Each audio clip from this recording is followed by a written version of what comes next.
L'année 2014 marque le 60e anniversaire de la route Qinghai-Tibet, la route la plus haute du monde. Avec les années, elle a beaucoup stimulé la croissance économique de la région. C'est également une route d'approvisionnement cruciale pour les troupes stationnées à Lhasa.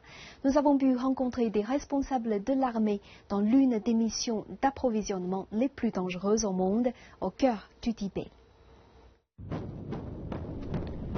Les missions d'approvisionnement sur le toit du monde commencent par une grande cérémonie d'adieu. Près de 200 soldats achemineront ce convoi de 100 camions militaires.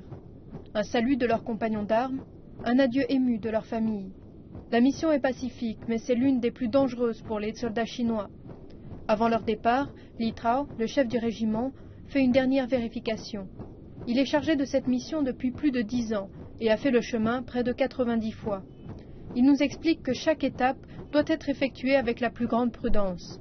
Leur ennemi, le temps, est imprévisible.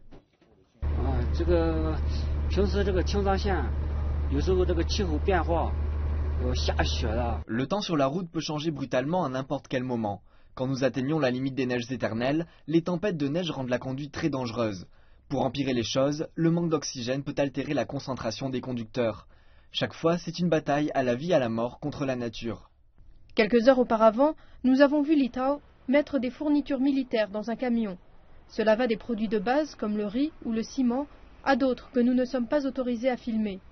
Tout cela part pour Lhasa, la ville la plus reculée de Chine, le long de l'autoroute Qinghai-Tibet. La route s'appelle la ligne de vie du Tibet.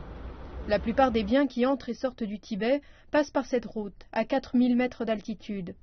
La mission demande un grand sacrifice pour les familles des soldats. Ces 13 dernières années, Li Tao et son épouse ont passé plus de temps séparés qu'ensemble.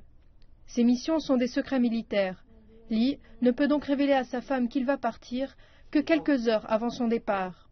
Un repas simple de raviolis, une tradition d'au revoir pour les Chinois. C'est tout ce qu'elle peut faire pour lui. On dit que la femme d'un soldat pensait tant à son mari lors du Nouvel An qu'elle a amené leur fils sur le plateau pour le voir, mais que l'enfant est mort en raison du manque d'oxygène à cette altitude.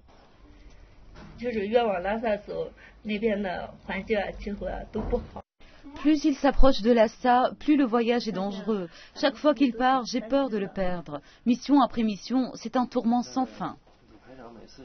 À quelques kilomètres du lieu de départ, un cimetière des martyrs. En face des tombes, on a du mal à croire que tant de soldats aient pu mourir en temps de paix. La plupart sont morts en mission, en raison des conditions extrêmes à ces altitudes. Les accidents de la route ont également pris de nombreuses vies. Mais malgré cela, les soldats se lancent sur la route des nuages. Nous avons suivi Li Tao jusqu'à Lhasa. Dans le prochain épisode, nous verrons son combat contre la nature. Le plateau tibétain est aussi brutal qu'il est beau.